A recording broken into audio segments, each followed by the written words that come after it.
Hi, welcome back to the Fenton History Center. I'm Victoria Parker, curator here at the Fenton. We've been bringing you behind-the-scenes videos of some of our artifacts while we're closed. I am currently in the basement at the Hall House. These are artifacts that are not on display, so if you come to visit, you won't see these, at least not right now.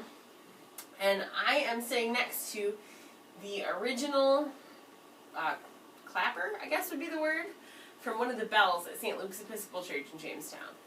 St. Luke's is undergoing a large remodeling and revitalization project.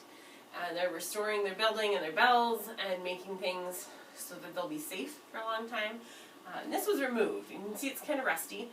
I'm not 100% sure on how these should work, so if I'm wrong, leave a comment if you know more about this than I do, which is possible. But I believe the bell would be over top of this.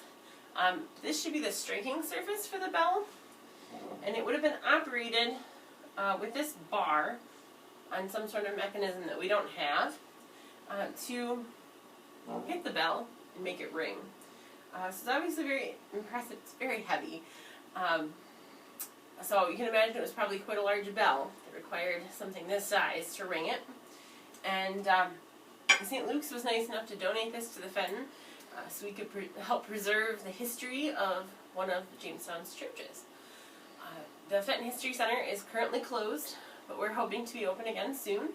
In the meantime, keep watching on our social media channels on Facebook, Instagram, Twitter, and YouTube, as well as on our website, fentonhistorycenter.org. There's new content being posted almost daily, and we love to hear from you. So keep liking and sharing and commenting on our photos and our videos, and we hope to see you again real soon. Thanks for watching.